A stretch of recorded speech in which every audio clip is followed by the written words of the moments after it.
오늘 말씀입니다. 오늘 말씀 사도행전 2장 37절에서 47절까지의 말씀입니다. 사도행전 2장 37절에서 47절 말씀, 제가 가지고 있는 성경은 신약 성경 190쪽입니다. 신약 성경 190쪽 사도행전 2장 37절에서 47절입니다. 찾으신 줄 알고 교독하겠습니다. 그들이 이 말을 듣고 마음에 찔려 베드로와 다른 사도들에게 물어 이르되, 형제들아, 우리가 어찌할꼬 하거늘.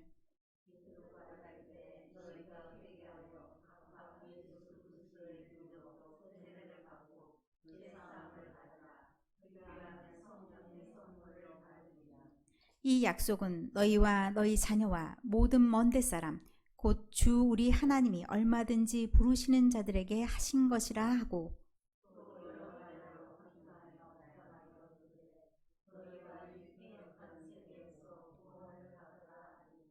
그 말을 받은 사람들은 세례를 받음에 이날에 신도의 수가 3,000이나 더하더라.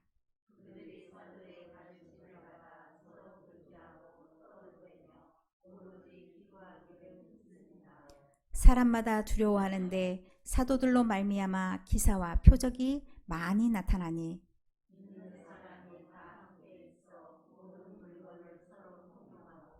또 재산과 소유를 팔아 각 사람의 필요를 따라 나눠주며,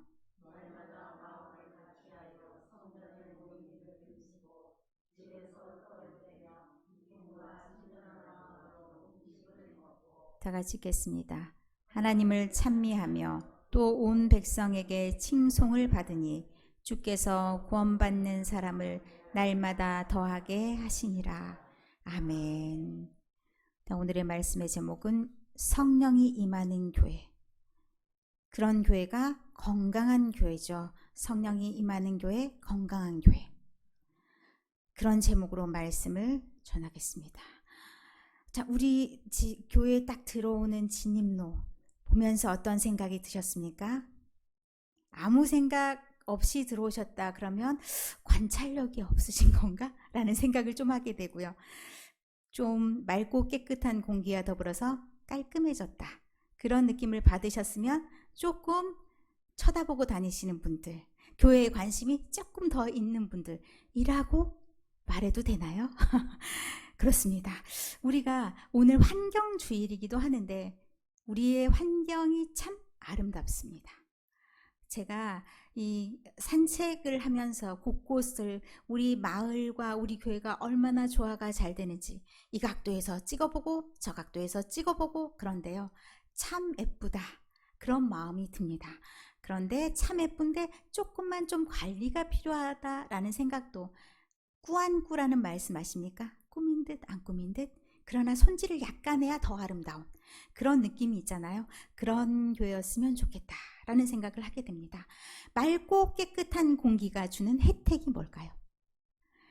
여러분이 맑고 깨끗한 공기 안에서 늘 사시니까 잘 느껴지지 않을 수도 있습니다. 그런데 다른데 공기 나쁜데 사시는 분들보다 무엇이 더 좋냐면요, 훨씬 건강하십니다. 훨씬 건강하시고 마음과 몸이 다 튼튼합니다. 마음과 몸이 그런데 계속 튼튼할 수 있냐? 그건 조금 우리 마음대로 안 될 수도 있습니다. 우리의 마음이 환경이 좋다고 늘 건강한 것도 아니고, 그리고 내 몸이 타고났다고 해서 늘 건강을 유지할 수 있는 것도 아닙니다. 그렇게 유지하고 사는 것이 쉬운 일이 또 아닙니다. 그렇게 살기 위해서 기본적인 조건이 뭘까 한번 생각해 보니까 그런 조건 중에 가장 큰 게 우리가 스트레스 받지 않고 사는 것. 그게 굉장히 큰 선물이자 대단한 혜택이다라는 생각을 하게 됩니다.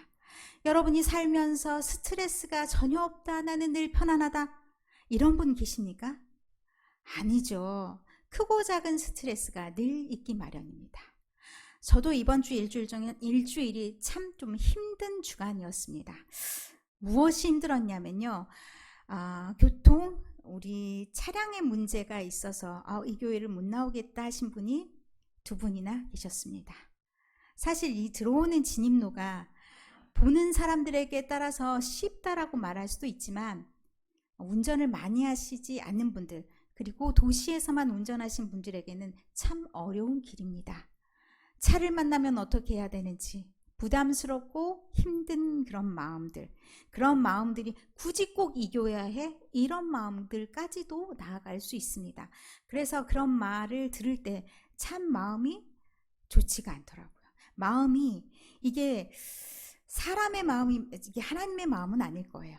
성령님이 오셔서 그 마음이 아니라 인간적인 마음으로 섭섭한 마음도 있고 좀 상한 마음도 생기고 그런 일주일을 보내면서 하나님께서 우리 교회 반드시 원하는 게 있고 제가 보기엔 이루어 가시는 하나님, 그런 것들을 경험하게 되거든요. 그럼에도 불구하고 이 자질구레한 것 때문에 우리가 때때로 마음 상하고 힘들어하고 그것이 우리의 건강을 해치는 정도까지 나가시는 분들도 있습니다.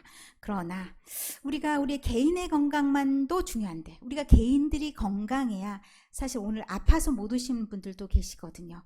아파서 내가 예배 참석하지 못하는 일들이 없습니다. 그러나 우리가 그것이 내 마음과 내 뜻대로 되지 않는 부분도 있고, 또한 우리 교회를 돌이켜 생각해 볼 때 우리 교회가 건강한 교회가 되기 위해서는 또 어떤 조건이 필요한가, 이런 것들을 오늘 새겨보는 시간이기를 바랍니다. 자, 오늘 말씀이 2장 37절에서부터 시작하는데 딱 37절을 열어보니 그들이 이 말을 듣고 무슨 말을 들었지? 궁금하게 됩니다. 이 말이라는 것이 앞에 나온 베드로의 설교와 관련된 내용일 텐데 베드로가 무슨 말을 했는지 모르겠는데 그들이 그 다음에 마음에 찔려 이렇게 됐습니다. 마음에 찔린다라는 것은 뭔가 내가 좀 양심의 가책이 되네? 나에게 하는 말 같네? 이런 느낌이 들었을 때 가책이 있어서 마음에 찔린다. 이게 찔리는 게요, 살짝 쿡 찔른 이 정도가 아니라 관통하는 그런 느낌이에요. 원어의 느낌은 우리가 잘못하면 뭐예요? 뭐가 쑥 들어가서 뒤에까지 나오잖아요. 사람이 그런 상태가 되면 엄청나게 아픈 그런 상황이죠. 우리의 마음에, 심장에 뭐가 꾹 눌러가서 밖으로까지 딱 빠져나왔다. 그러면 육체로 그렇게 해도 엄청난 아픔인데 마음도 그와 같이 아픈 상태를 말합니다. 그와 같이 아프다라는 것이 어떤 건지 되게 궁금해요. 그래서 베드로가 뭐라고 설명했길래, 뭐라고 설교했길래 이들이 이렇게까지 반응을 보이는가 라는 생각을 하게 되죠. 그래서 14절부터 36절의 베드로의 설교를 요약한다면 그 베드로가 이제 설교를 하는데 설교의 앞부분은 어떤 것에 해당하냐면 사람들이 성령에 취해서 막 반응들이 나타나요. 그러니까 사람들이 말하는 게 술 취했어 이렇게 말하는 사람들도 있었고, 그러니까 그에 대해서 베드로가 이것이 어떻게 나타난 것인지를 알려줍니다. 그 부분이 앞에 들어가는 부분. 자, 17절에 하나님이 말씀하시기를 말세 내가 내 영을 너희 육체에게 부어주리니 하면서 요엘서의 말씀을 인용합니다. 그래서 하나님이 움직이신 것이다. 하나님이 영을 불어 넣어 주셔서 저들이 저렇게 성령에 취한 것이다 라고 말씀해 주십니다. 그러면서 그 이후에 등장하는 말이 뭐냐면 이제 22절 이하에는 주님에 대해서 설명을 합니다. 예수님이, 그 하나님께서 말씀하셨던 그 예수님이 우리가 경험하지 않았냐. 요 그들이라고 말하는 사람들 중에서는 앞에 120 문도도 있을 거고 거기에 플러스 어떤 사람들이 들어가냐면 오순절이 되어서 여기 예배 드리러 온 사람들, 예루살렘에 온 사람들까지 포함했는데 이 많은 사람들에게 말하기를 너희도 경험한 바 예수님이 권능과 기적을 행한 거 보지 않았느냐. 그 예수님이 우리에게 오셔서 우리를 위해서 돌아가심으로써 우리가 그분을 믿을 때 구원함을 얻게 하는 그런 기적들을 베풀어 주셨다. 그러면서 그런데 예수님이 오셨을 때 믿지 않는 사람들이 있었다. 예수님을 핍박한 사람들이 있었다. 그 얘기를 지금 마지막에 들려줬습니다. 36절에 그런즉 이스라엘 온 집은 확실히 알지니 너희가 십자가에 못 박은 이 예수를, 이 대부분의 사람들이 유대인이잖아요. 아니면 경건한 유대교를 믿고 싶어하는 사람들, 그 중에서 예수 그리스도를 받아들이는 자, 이들이 지금 같이 하고 있는데 이 사람들에게 이 말을 들려줍니다. 너희가 바로 그 못 박은 자들이다 라고 말합니다. 그러면 이것에 대해서 듣는 사람들이 반발할 수도 있습니다. 왜? 우리가 죽이지 않았어요. 내가 그렇지 않았어요 라고 말할 수 있죠. 왜요? 그 장소에 이 사람들은 없었을 거예요. 왜냐하면 예루살렘에 살아가는 사람들이 아니잖아요. 예루살렘에 살아가는 사람들이 아니기 때문에 그 중에 뭐 유월절을 맞이해서 온 사람들이 있다 할지라도 우리가 그 사람들은 아니다라고 말할 수 있는 그런 사람들이 반드시 있을 거예요. 그런데 이들이 이 말을 듣고 마음에 찔려 했다라는 것은 그것이 곧 내 마음속에 있었던, 내가 겉으로 행동은 하지 않았다 할지라도 그 마음을 읽고 있는, 내가 예수님을 그 당시에 믿지 않았던 그 마음까지도 알고 있는 그런 지적이다라고 생각하니까 그와 같이 내가 그 자리에 있을 수 있었겠다. 나도 어쩌면 그런 마음이 있었을 수도 있다. 혹여 그런 마음이 있었을 수 있다면 우리는 하나님께 회개해야 된다라는 마음으로 나아가는 것을 말합니다. 그래서 마음에 찔려 하면서 그렇다면 우리가 어떻게 하는 것이 우리가 살아갈 길인가? 라고 형제들아 하고 베드로에게 묻습니다. 형제들, 베드로와 모든 사도들에게 물어보는데 선생님 하고 묻지 않습니다. 형제들, 주님 안에서 하나 된 우리들, 형제들이라고 부르면서 우리가 어떻게 해야 우리에게 이 구원의 길이 열립니까? 라고 물어보는 것입니다. 그럴 때 베드로가 대답합니다. 너희가 회개하여 각각 예수 그리스도의 이름으로 세례를 받고 죄 사함을 받으라. 그리하면 성령의 선물을 받으리니.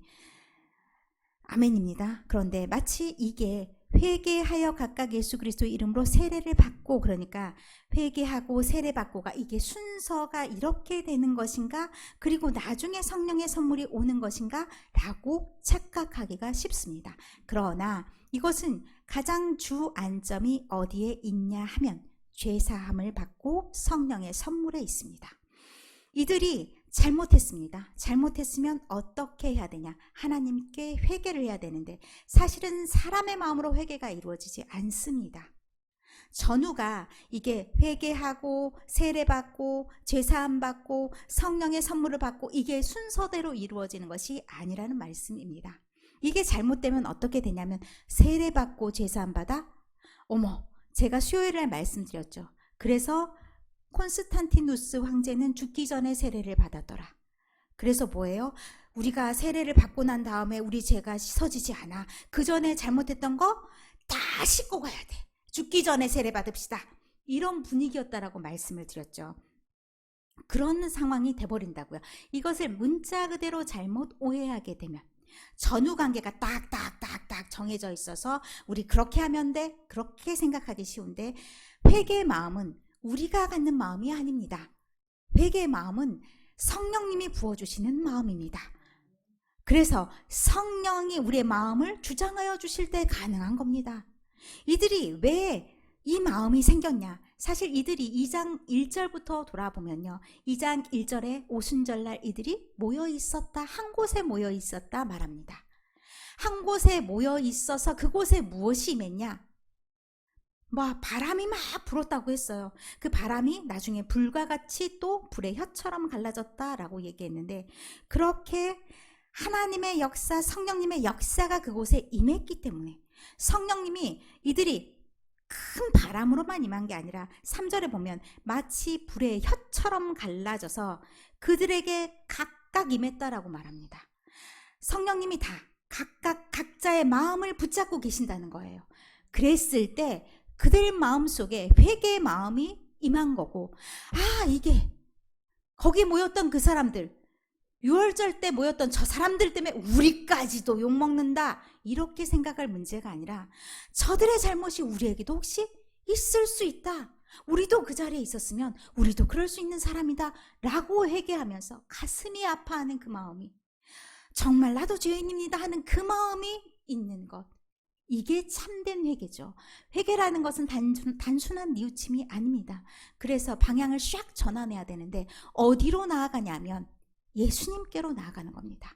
그래서 이들이 예수님께 세례를 받는 것도 그 행위 가운데 하나가 되는 거고, 세례를 우리가 물로 세례받는 행위라고 생각하시면 이것도 곤란합니다. 세례를 받고 그 죄사함을 받고, 이게 세례 받으면 죄사함이 동시에 일어나는 것이 아니라 하나님의 성령을 부여받는 사람들에게 하나님이 선물로 죄사함을 주신 거고, 예수님을 믿고 그렇게 고백하는 사람들에게 죄사함의 은총이 있는 겁니다. 그리고 이들에게 성령의 선물을 주시겠다 약속하십니다. 그런 선물이 이미 임했는데 성령의 선물이 단 일회성으로 성령 충만한 우리의 삶이 이루어지냐? 그렇지 않습니다. 언제는 성령 충만해 보였다가, 성령이 막 그 사람에게 막 가득 차 보였다가, 언제는 성령이 일도 없는 사람 같아 보였다가, 그게 우리의 삶입니다. 반복돼서 늘 나타내는 것. 충만하다는 것은 그 안에 우리가 완전히 앉아서 있는 거고, 왔다리 갔다리 하지 않는 그런 건데, 그러려면 완전히 붙들림 받는 삶이 되어야 됩니다. 그렇기 때문에 늘 우리는 성령을 구하면서 성령의 선물을 받으면서 살아가야 되는데, 우리 안에 그것이 있지 않습니다. 늘 구하며 나아갈 때 그것이 우리를 붙잡아, 성령님이 우리를 붙잡아 주시고 그런 삶으로 이끌어 주십니다. 예수님께서 승천하시면서 말씀하셨습니다. 내가 성령을 보내시겠다. 그렇게 말씀하시고 그 성령이 여기에 임해 있습니다. 그 성령을 누구에게 또 주시냐? 여기에 앉아있는 그 사람들에게만 주시겠다 한 게 아니라, 39절의 말씀에 보면 너희와 너희 자녀와, 이 성령은 자녀에게도 있는 것뿐만 아니라 먼데 사람, 이 먼데 사람은 유대인이 아닙니다. 사방에 흩어져 있는 각지에 있는 모든 사람, 유대인을 포함한 모든 이방인들, 하나님의 선택하심을 입은 모든 사람들, 그들에게도 성령이 임하신다라고 말씀합니다. 그러면서 이들에게 믿어라, 그리고 하나님의 성령을 선물로 받아라 라고 말씀합니다. 그럴 때 이들이 나와서 우리가 그 사람들이 되겠습니다, 우리도 성령을 받게 해주십시오, 그런 증표로서 세례를 받는 그런 사람들이 생기는 겁니다. 우리도 그와 같이, 그래서 그 사람들이 수가 몇 명이나 됐냐? 3,000이나 있었다라고 말합니다. 지금도 3,000명이 어마어마하죠. 그런데 그 당시에 3,000명이라는 것은 예루살렘 사람 다 해도 안 되는 그런 사람일 수도 있습니다. 많은 사람들이 주께 나와 마음의 고침을 받고 그들이 주님의 사람으로 거듭나는 역사가 있었다라고 얘기합니다. 그러면서 나타난 증세, 증상들, 표시들, 그것이 42절에 등장합니다. 저는 사실은 회개부터 성령이 임재하였을 때 나타나는 그런 교회의 모습이라고 생각합니다. 회개 우리가 하는 것이 아닙니다. 우리의 마음을 다스려 주시는 것은 성령님이십니다. 그렇기 때문에 건강한 교회, 하나님의 교회라고 말할 수 있는 그런 교회들, 성령이 임재한 교회들은 반드시 회개가 있어야 됩니다. 내가 뭘 잘못했간디 라고 생각하면 그것은 나의 생각입니다. 나는 회개할 때 어디까지 회개해야 되냐면, 내가 혹시 지을 수도 있는 죄, 내가 생각이 안 나는 그런 모든 죄, 그것마저도 회개할 수 있는 마음, 그것이 참된 회개입니다. 그리고 어떻게 나아가야 되냐? 나는 하나님의 사람으로 하나님이 원하시는 방향에 딱 눈을 돌리고 거기만 바라보겠습니다, 이제 그 길로만 가겠습니다 라고 하는 것이 회개입니다. 그런 회개의 사람, 그것이 성령의 사람으로서 나타나는 첫 번째이고요. 그것이 하나님이 주시는, 성령이 주시는 선물이기도 합니다. 두 번째가 뭐냐면 사도의 가르침을 받아, 저는 두 번째가 사도의 가르침이라고 봅니다. 그들이 사도의 가르침을 받아 했는데, 사도들입니다. 언어에는 사도들. 왜냐하면 12사도들이 여기에 다 있었겠죠. 그런데 12명의 사도들이 말씀을 가르치는데, 이들이 말씀을 가르칠 때 가르침은 단수입니다. 하나입니다. 하나라는 것이 굉장히 놀랍습니다. 여러 사람이 있습니다. 우리 교회는 말씀을 전파하는 사람이 저밖에 없죠. 그래서 저의 목소리밖에 없어서 다행이기도 하고 무거운 책임감도 느낍니다. 어깨가 무겁습니다. 제가 헷가닥하면 뭐예요? 교회가 헷가닥 가는 거예요. 그래서 편한 마음이 아닙니다. 그런데 여럿이 모이면 중구난방이 되기 쉽습니다. 나는 나대로, 은혜 받았다고 이 소리하고, 이 사람은 이 사람대로 은혜 받았다고 딴소리하고, 그럼 뭐합니까? 그러면 한 목소리가 아닙니다. 그래서 그것을 이루기 위해서 하나님의 목소리인가를 생각하는 것이 굉장히 저한테도 마음에 부담이 되고, 제가요 말씀을 전할 때 편한 마음인가? 아닙니다.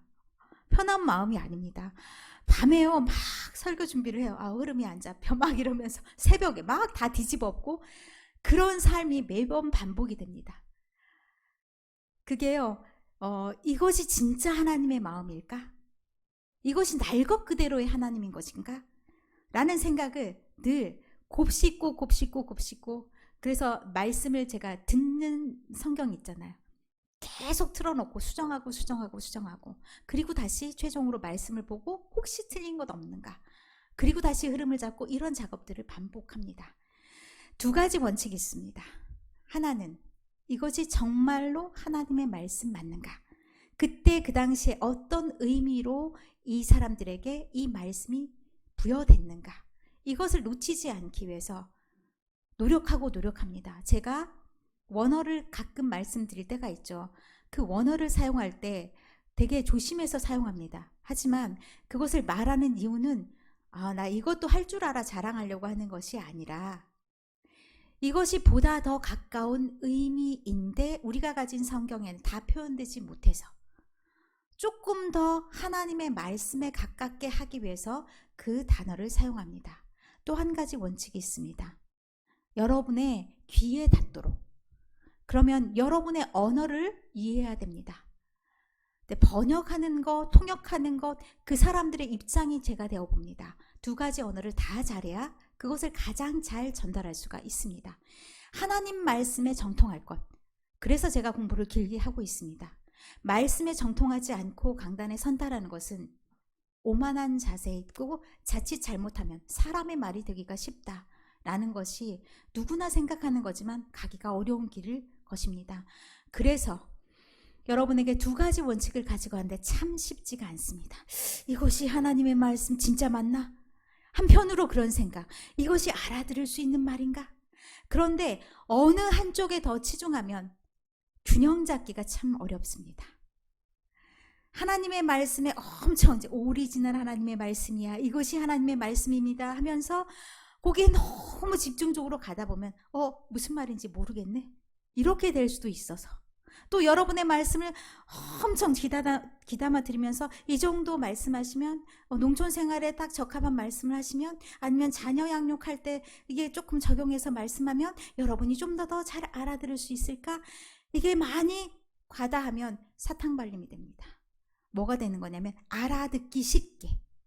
그러면 그것은 적절한 비유가 들어가지 않으면 사실 이게 과해지기 마련입니다. 그 중간에 어떻게 선택해야 되는지가 늘 고민이 됩니다. 그래서 제가 강단에 올라오기까지 지웠다가 다시 했다가 지웠다가 다시 했다가 이거를 반복합니다. 그래서 하나님의 말씀이 여러분의 귀에 닿도록, 하나님의 말씀이 훼손되지 아니하는 것이 1차 목적입니다. 혹시 여러분의 귀에 조금 더 이상하게 들린다 할지라도 하나님의 말씀은 훼손되지 않아야 된다는 것이 설교의 원칙입니다. 그래서 그 중심에 이것이 하나의 가르침이라는 것, 그리고 하나님의 말씀으로 선포된다는 것이 참 무겁다. 그런데 이 가르침이 하나였다라는 것은 정말로 중요한 포인트입니다. 그런데 그 가르침의 내용이 무엇인지가 그 옆에 나와 있습니다. 서로 교제하고가 한 묶음이고요. 떡을 떼며 오로지 기도한다, 이게 한 묶음입니다. 그러면 이 두 가지가 공평하게 똑같이로 묶여 있습니다. 대등한 가치로 묶여 있습니다. 가르침을 받았는데 어떤 가르침을 받았나? 서로 교제하고. 이 교제하다는 것이 우리의 사귐하고는 조금 다르다. 제가 번번이 말씀드릴 때마다 얘기합니다. 코이노니아. 이것은 나의 희생과 헌신도 불사하는 그런 사귐입니다. 그러면 그 사귐이 어떤 사귐일까? 하나님이 우리를 사랑하시는 그 사랑. 그 사랑을 힘입어서 나도 그와 같이 사랑하는 것, 나도 그와 같이 봉사하는 것, 그것이 바로 이런 교제입니다. 그 교제가 하나이고 떡을 떼며 그 다음 기도하는 것, 그것이 하나입니다. 떡을 뗀다는 것이 먹는 의미가 아니고요. 성찬을 의미합니다. 떡을 떼며 기도하는 이것이 하나. 그래서 저는 이것을 하나님 사랑, 하나님과의 관계, 그리고 이것이 사람과의 관계, 두 가지로 요약할 수 있다고 봅니다. 하나님과의 관계가 어떻게 드러나야 되냐? 사람과의 관계에서 드러나야 됩니다. 사람과의 관계에서 드러나지 않고서 나는 하나님을 믿는다 말할 수 없다는 겁니다. 그래서 먼저 드러나는 것이 서로 교제하고가 먼저 드러납니다.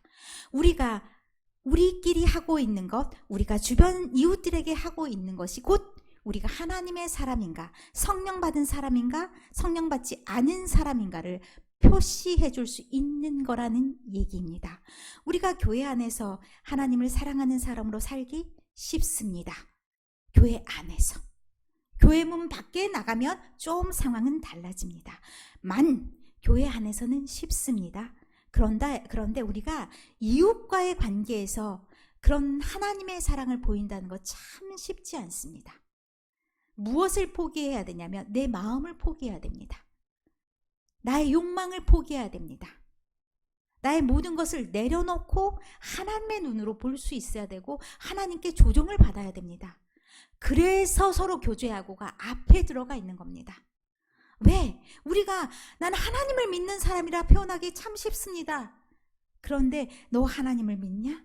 그러면 교제는 어떻게 하고? 이렇게 딱 우리에게 말하면 좀 어렵네요 라고 말할 수 있는 그런 상황이 되게 딱 이렇게 장치를 해놨습니다. 피해가지 못하게. 조금 이렇게 뒤로 두고 싶은데 아니야 이것 따로 저것 따로가 아니라 딱 똑같아 이렇게 말씀하고 있는 겁니다.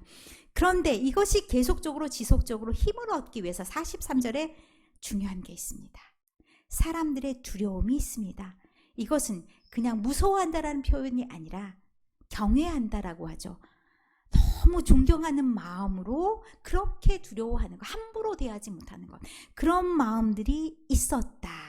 그래서 사도들에게 대한 마음도 그러하고 하나님에 대한 마음도 그러하고, 그리고 사도들로 인해서 기사와 표적이 많이 나타났다. 기사와 표적이 많이 나타나면 사람의 행위가 아니잖아요. 여기에 하나님이 계시는구나. 이걸 느낄 수 있도록 해주는 장치입니다. 그러면 사람들이 우리 하나님이 함께 계시지, 내가 하나님의 사람으로 살아야 되지, 늘 잊으면 안 되지, 그런 마음을 계속 유지해 나갈 수 있다는 겁니다. 그래서 구체적인 삶이 나옵니다. 그래 떡을 떼며 오로지 기도하고 한편 서로 교제하는 방법이 44, 45절에 나옵니다.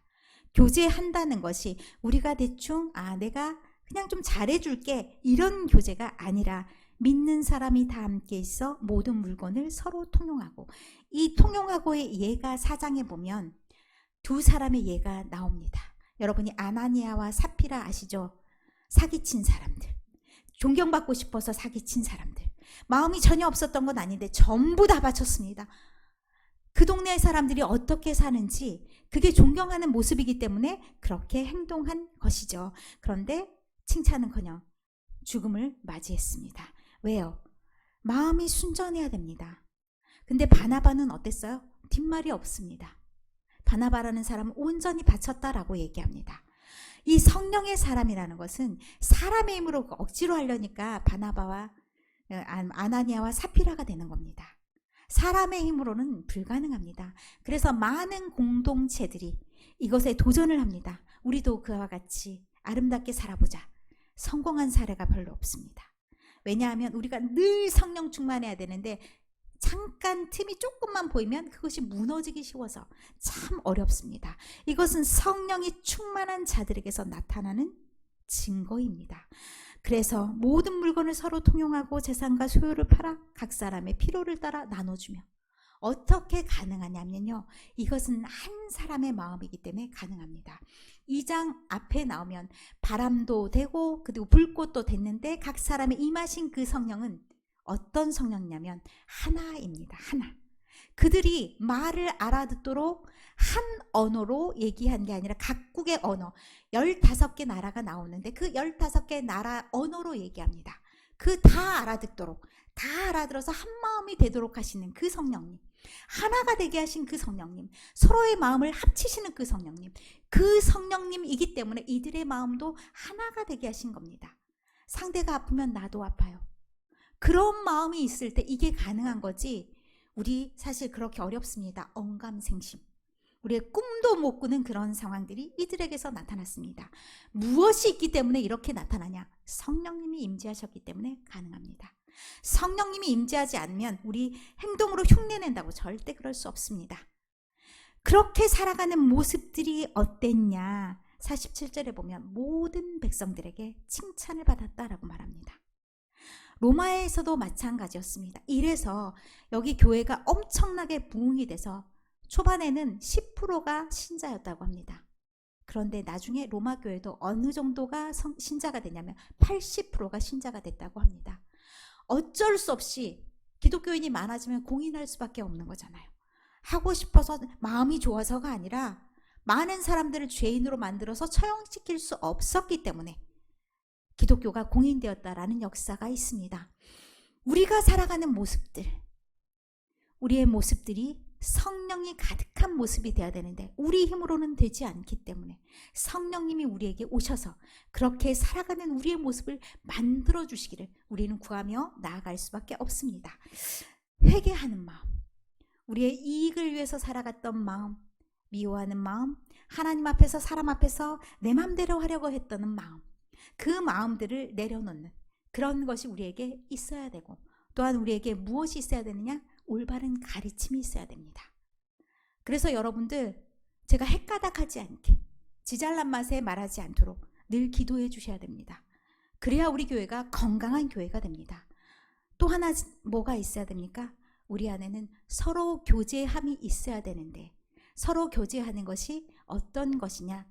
우리가 조금은 더 희생하고, 우리가 조금은 더 상대를 배려하고, 하나님이 우리를 사랑하셨듯이 사랑하는 그 사랑이 우리에게 있었을 때, 저 교회가 좀 다른 교회구나, 그렇게 다른 사람들에게 칭찬받는 교회가 되고, 이로 인해서 부흥과 회복이 있는 교회가 될 줄로 믿습니다. 우리가 아름다운 환경을 가졌다고 다가 아닙니다. 우리가 건강하게 살기 위해선 우리의 마음 바탕이 달라져야 합니다. 우리 저절로 되지 않는 그것 하나님께 구하며 그런 아름다운 교회, 건강한 교회를 이루는 우리 모두가 되시기를, 그래서 건강한 삶을 이루고 하나님께 축복받는 여러분의 인생 되시기를 간절히 소망합니다. 다 같이 기도하시겠습니다. 하나님 감사합니다. 오늘도 우리와 함께 해주셔서 주님 은혜를 알게 하시니 감사합니다. 우리가 늘 주님의 풍성한 은혜 가운데 풍성한 은혜를 누리며 살게 하옵소서. 감사드리며 예수님 이름으로 기도합니다. 아멘.